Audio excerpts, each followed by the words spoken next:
Kalena dhammat sawanang etamang kalamutamang. Part 1B. Ajahn Brahm, bukan siapa-siapa. Seni memadamkan keakuan.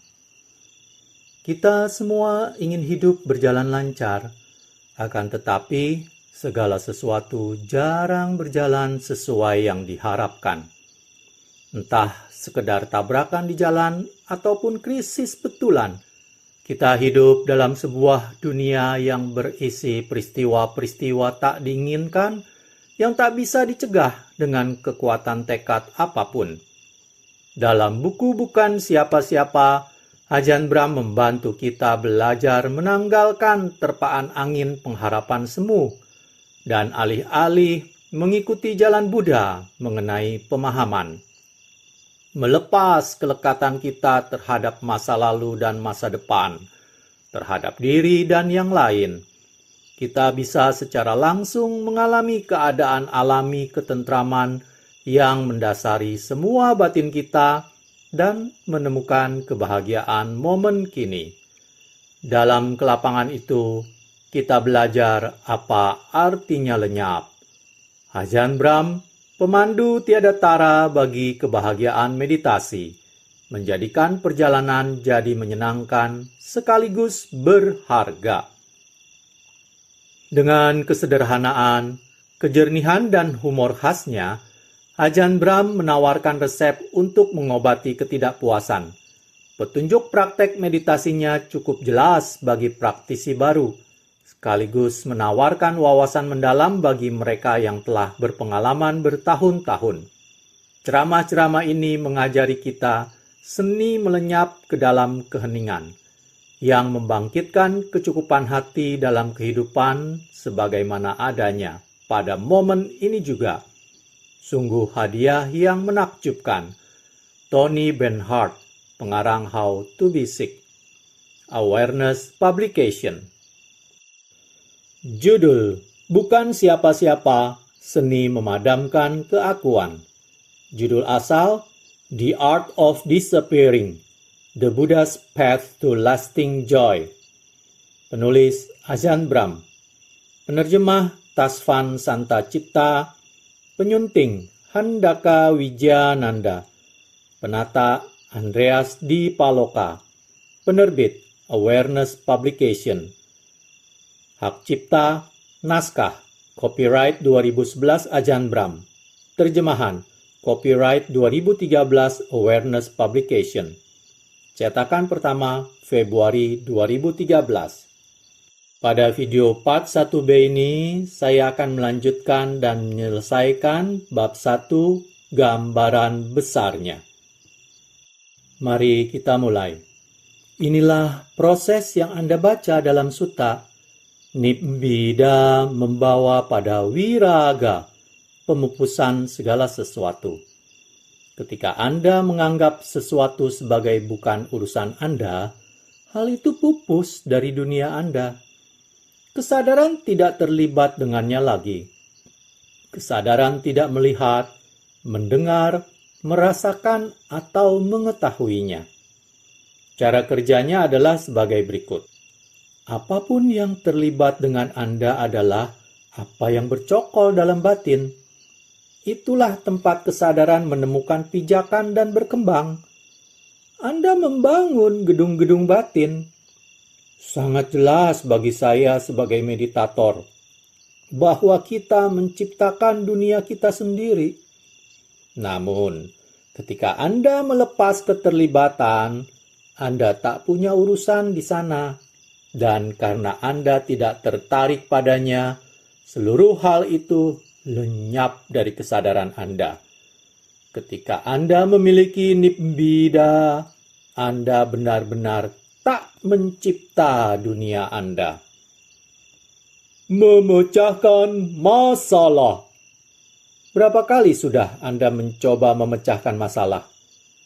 Anda akan mencoba memecahkannya bukan hanya sampai Anda meninggal, namun selama banyak masa kehidupan lagi. Alih-alih pahamilah bahwa dunia ini hanyalah permainan indra-indra.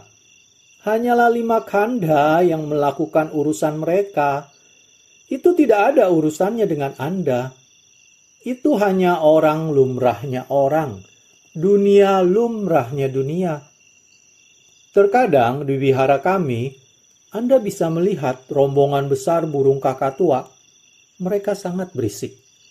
Beberapa orang mengatakan mereka tidak suka suara kakatua. Namun, entah Anda suka atau tidak dengan mereka, burung-burung itu tetap saja ribut. Jadi, mengapa tidak melepas keterlibatan? Sebagai meditator, saya dahulu sering menanyai diri saya, mengapa suara mengusik saya? Apakah itu suara burung di luar atau seseorang yang batuk atau membanting pintu di balai utama? Mengapa saya mendengarnya? Mengapa saya tidak mampu melakukan hal yang sama dengan mata saya, yaitu mencari kelopak dan menutup telinga saya? Melalui perenungan suara dan memahami bagaimana kerjanya, menjadi cukup jelas bahwa satu-satunya alasan saya mendengarnya adalah karena saya keluar mendengarkannya. Ada keterlibatan aktif dengan dunia suara. Itulah sebabnya suara itu mengusik. Ajahn Chah dahulu sering mengatakan bahwa bukan suara itu yang mengusik Anda. Andalah yang mengusik suara itu. Itu ungkapan yang sangat mendalam. Dan itu banyak berarti bagi saya.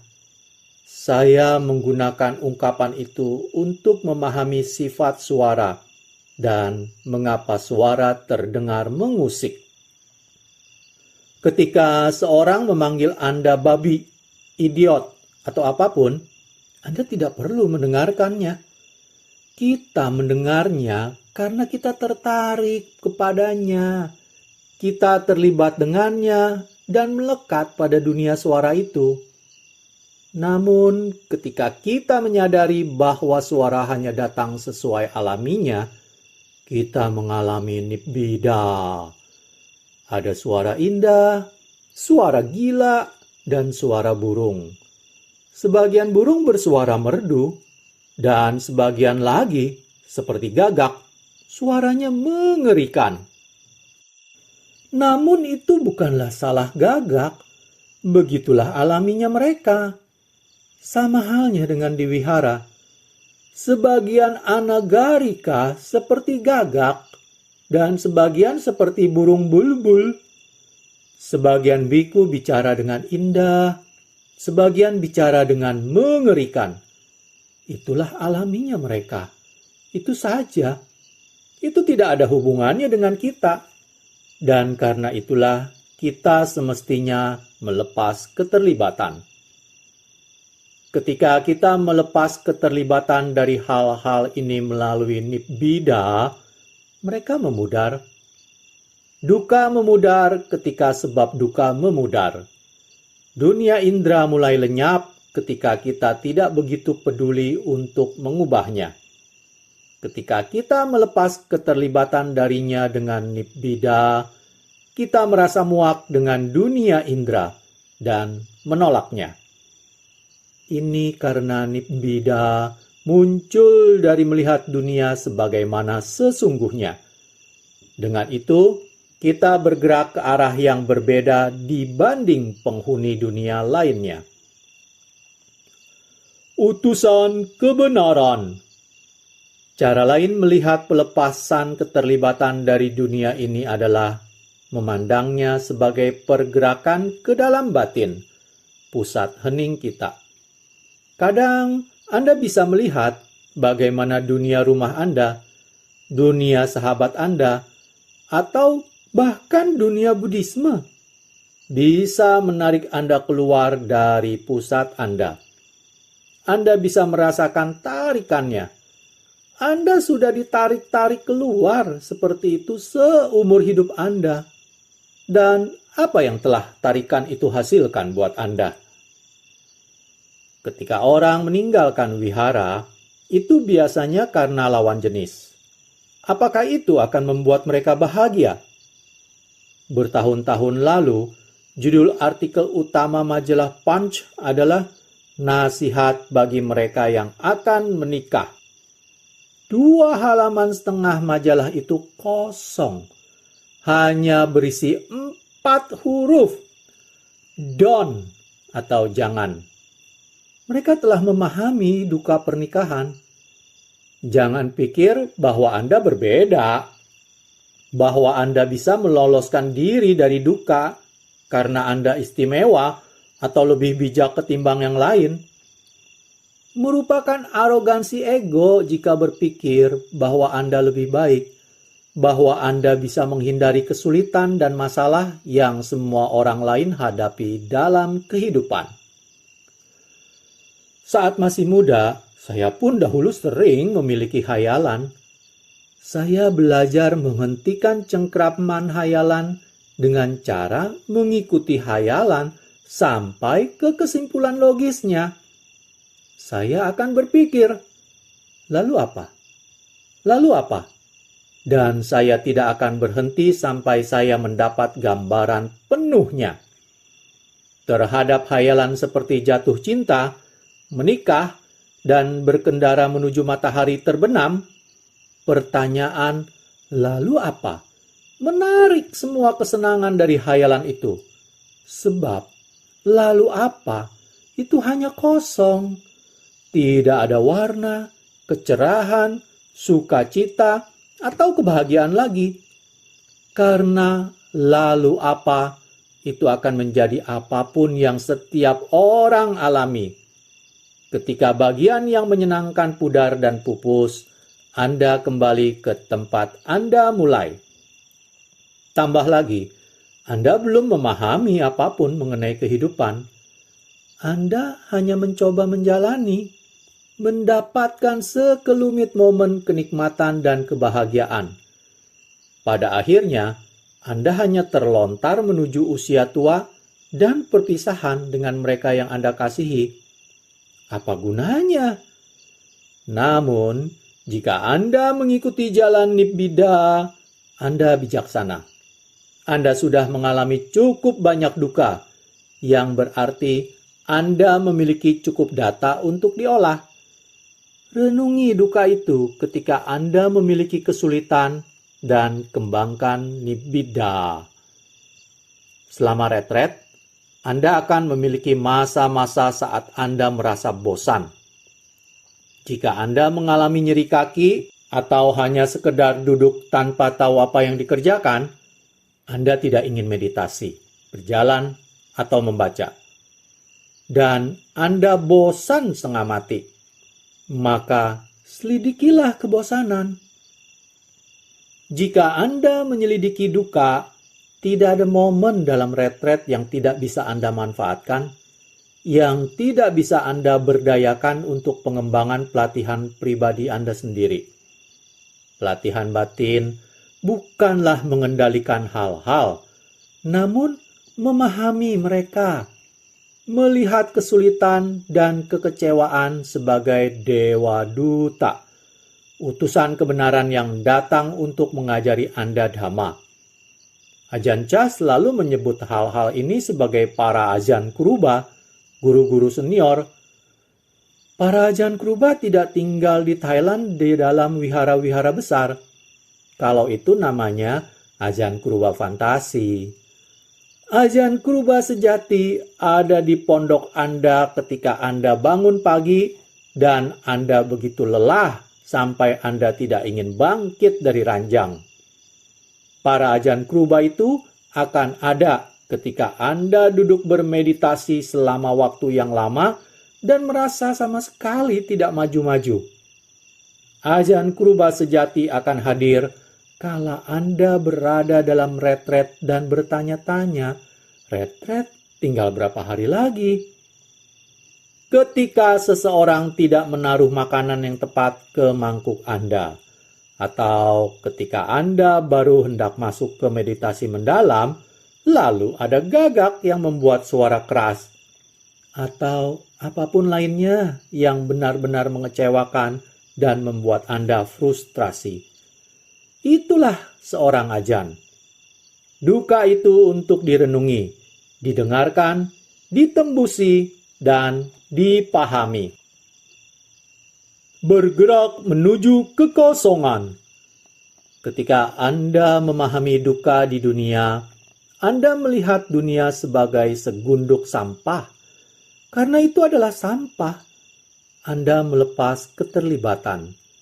Ketika Anda melepas keterlibatan, dunia pupus, yakni wiraga terjadi. Ini alami. Anda tidak harus membuatnya pupus. Pemupusan tidak terjadi lewat pilihan atau niat atau dengan berpikir, "Oh, aku ingin menyingkirkan orang ini, gagak ini, semut di jalan ini, rasa dingin yang kurasakan ini." Anda tidak ingin lagi lepas dari segala sesuatu. Itu cuma bukan urusan Anda lagi. Ketika Anda tahu benar bahwa itu bukan urusan Anda, segalanya pudar dan pupus. Inilah makna lebih mendalam dari menyederhanakan dan meninggalkan kepemilikan kita. Anda tidak hanya melepaskan benda materinya, namun juga kepemilikan batin Anda. Kebiasaan dan dendam lama, cara pandang lama yang Anda ganduli dan sayangi. Anda tanggalkan segala hal yang melelahkan Anda, yang menyekap dan membatasi Anda. Kebanyakan orang adalah tawanan masa lalu mereka. Mereka mengidentifikasi diri dengan masa lalu, menganggapnya sebagai diri mereka, anta mereka, karena mereka menganggap diri mereka sebagai masa lalu. Masa lalu menjadi urusan mereka, dan mereka melekatinya dan menderita karenanya. Namun, mereka tidak harus berduka. Mereka bisa melepas masa lalu. Pintu sel penjara itu selalu terbuka, dan Anda bisa melangkah melewatinya kapan saja. Jangan pikir bahwa Anda harus berjuang melewati urusan-urusan masa lalu. Itu hanyalah rasa bersalah.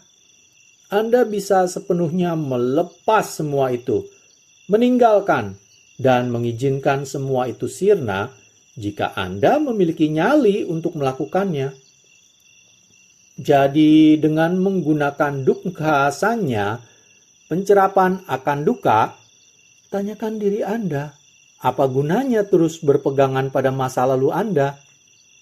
Lihatlah masa lalu sebagaimana adanya. Pahamilah bahwa itu duka, lepaskan keterlibatan, dan izinkan itu memupus. Anda bahkan tidak memikirkan masa lalu Anda lagi. Saat Anda memahami bahwa hal-hal ini adalah duka, pelepasan terjadi sebagai hasil langsungnya. Dan makin dalam pemahaman, makinlah mereka pupus. Pada akhirnya, mereka tidak menjadi bagian dari simpanan Anda lagi. Anda melihat dunia luar dan dunia itu pupus. Anda duduk di dalam pondok Anda dan seluruh dunia melenyap. Anda memahami bahwa inilah sesungguhnya meditasi itu. Meditasi adalah seni membiarkan segala sesuatu lenyap dan pupus. Membiarkan mereka sirna. Meditasi adalah gerakan menuju kekosongan. Salah satu hal terpenting yang harus lenyap agar meditasi bisa lepas landas adalah berpikir. Pertama-tama, Anda harus memahami berpikir. Anda harus menjadikannya objek dan melihat pikiran sebagaimana sesungguhnya. Kemana pikiran membawa Anda? Anda akan melihat bahwa berpikir bukanlah urusan Anda. Ketika Anda cukup memahami berpikir, Anda tidak mencoba mengendalikannya melalui aksi perniatan, namun Anda memiliki nibbida terhadapnya. Menggunakan kiasan dari sutta, misalnya Majjhima Nikaya 20.4, anggap berpikir itu seperti bangkai anjing yang mengalungi leher batin Anda yang indah. begitu Anda melihatnya dengan cara itu, Anda terheran-heran mengapa Anda melakukan ini kepada diri Anda. Reaksi otomatisnya adalah melemparkannya keluar. Sama seperti yang Anda lakukan dengan bangkai anjing, busuk, kotor, bau, dan menjijikan. Inilah yang terjadi ketika Anda memahami hal-hal ini. Anda tahu bahwa berpikir itu bukan urusan Anda. Anda menolaknya. Atau tepatnya, penolakan terjadi. Anda bergerak ke arah lain, ke dalam batin, alih-alih keluar ke dunia. Reaksi otomatis. Nibbida menghentikan asawa, luapan batin keluar. Anda tahu itu seperti apa. Anda duduk meditasi, tidak melakukan apa-apa. Dan tiba-tiba pikiran mulai mengalir keluar. Mengenai apa yang akan Anda lakukan setelah retret, tentang tugas-tugas Anda, atau tentang jawaban terhadap beberapa masalah yang Anda coba pecahkan. Pikiran mengalir keluar dari pusatnya. Dan pengaliran keluar inilah yang disebut asawa. Mengapa asawa mengalir keluar? Karena asawa tertarik pada dunia. Asawa belum melihat duka dunia, belum memahaminya. Bila Anda belum memahami dunia di luar, Anda pikir itu urusan Anda. Anda pikir itu menyenangkan, bahwa Anda akan mendapatkan sesuatu dari studi Anda atau dari mengatur segala hal duniawi ini. Namun ketika Anda melepas keterlibatan, semua itu pupus dan asawa aliran keluar berhenti. Sensasi bahwa dunia ini penting lenyap. Sebab Anda memahami bahwa itu bukan urusan Anda. Ketika dunia di luar berlalu, masa lalu dan masa depan dan berpikir juga lenyap. Dan kemudian meditasi Anda lepas landas. Ketika Anda melepas keterlibatan dari yang di luar, meditasi terjadi begitu saja. Penting disadari bahwa Anda tidak membuat itu terjadi. Saya tidak suka ketika orang mengajarkan orang lain untuk mengerahkan kekuatan kehendak untuk mengamati napas. Lebih baik menggunakan kekuatan kebijaksanaan. Melalui kebijaksanaan, Anda melihat bahwa dunia adalah duka, dan saat itu Anda melepas keterlibatan. Anda memperoleh nibbida. Anda tidak mampu melakukan apapun yang lain. Itu adalah reaksi otomatis. Jadi, memahami duka dan melepas keterlibatan adalah landasan yang senantiasa menjadi tempat Anda pulang. Dan semakin Anda melepas keterlibatan, semakin mudahlah bermeditasi itu. Ketika saya mengatakan lebih mudah, maksudnya meditasi itu terjadi dengan sendirinya. Itu saja. Ketika Anda melepas keterlibatan dari dunia, Anda masuk ke dalam. Dan Anda berada dalam momen kini. Anda mungkin mengamati napas. Namun, ketika Anda mulai memahaminya, Anda bahkan melepas keterlibatan pada napas. Anda tidak mencoba mengendalikan napas atau membuatnya jadi lain. Napas masuk dan keluar dengan sendirinya, dan Anda menyadari bahwa napas bukan urusan Anda. Anda pun mendapat nibbida terhadap napas, lalu napas pupus. Menurut Buddha, mengamati napas adalah bagian dari pengamatan tubuh, Majjhima Nikaya 118.24. Sehingga ketika Anda melihat bahwa napas tidak ada hubungannya dengan Anda, dan Anda melepas keterlibatan darinya, napas benar-benar sisa dari tubuh fisik dan 5 indera yang memupus dan lenyap. Itulah saatnya Anda mulai masuk ke meditasi yang mendalam, karena tubuh dan 5 indera akhirnya lenyap. Meditasi Anda mendalam, dan Anda mengalami masa yang sangat hebat.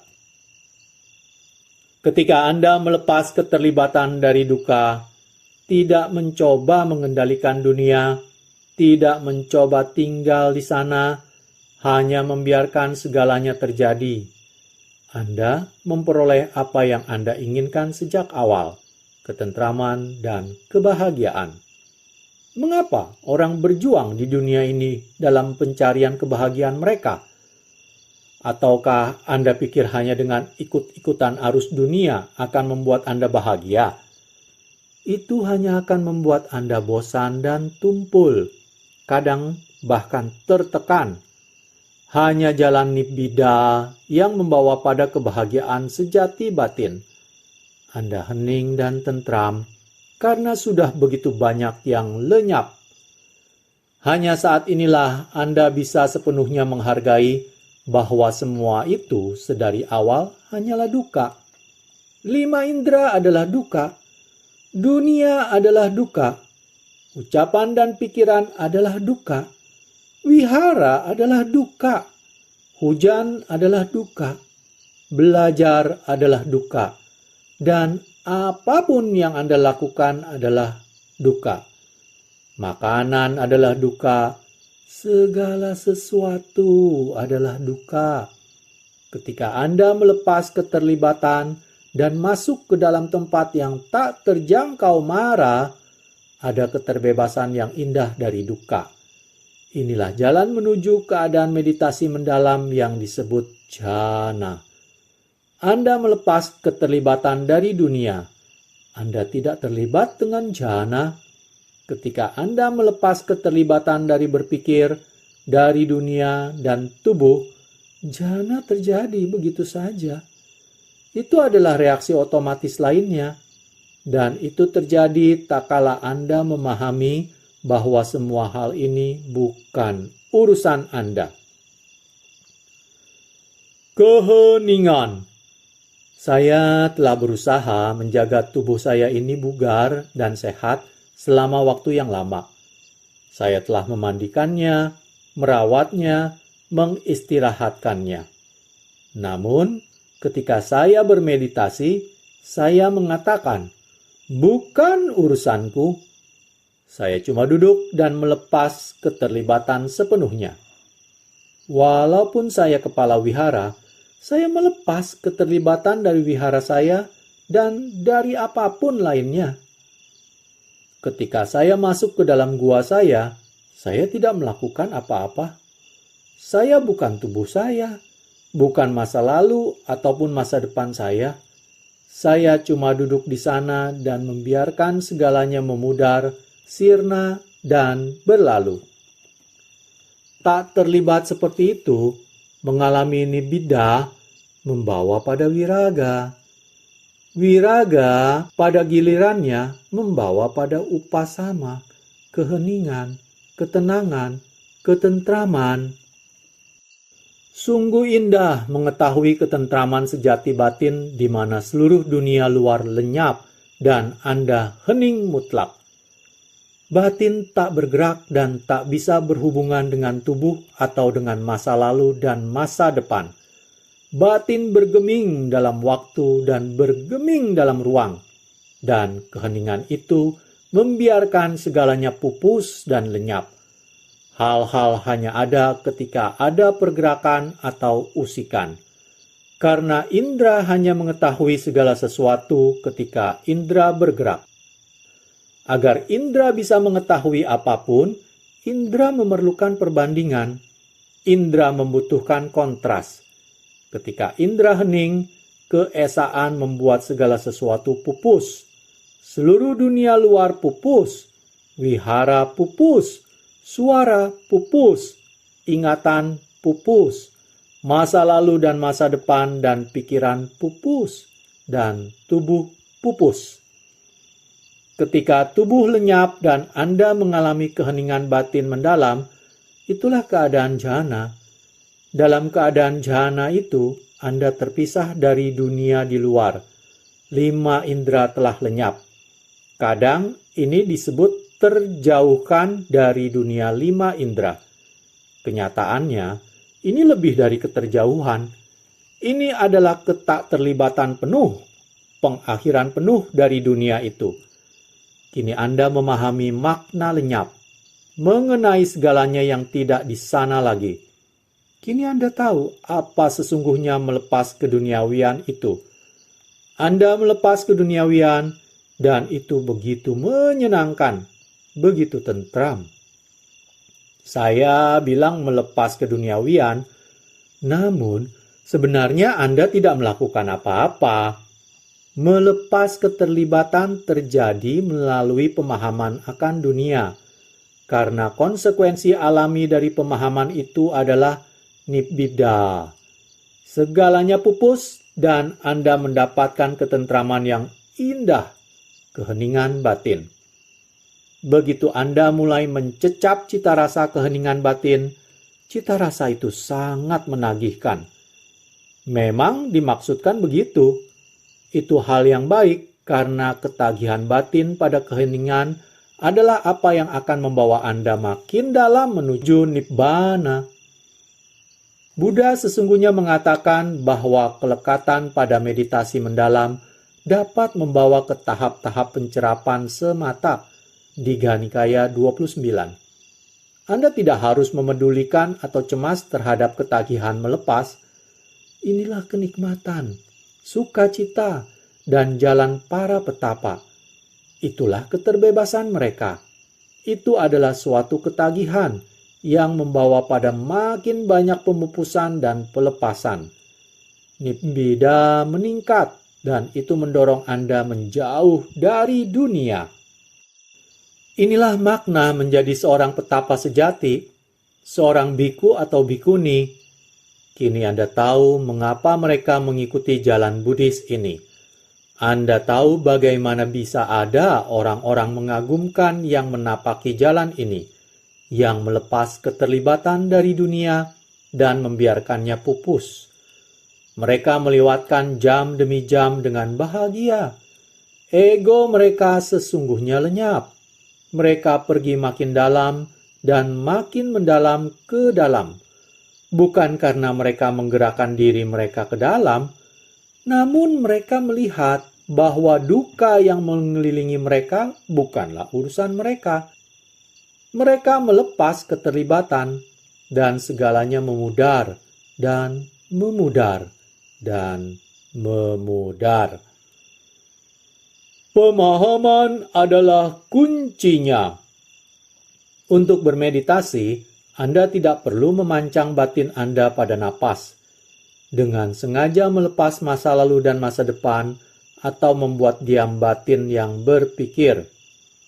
Cukup renungi duka dan pahami itu saat ini juga, melalui apa saja yang Anda alami.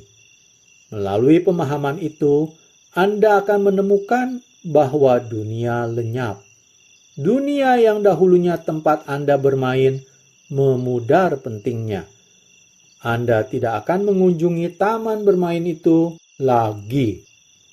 Taman bermain indra-indra, masa lalu dan masa depan, seks dan mimpi akan pupus.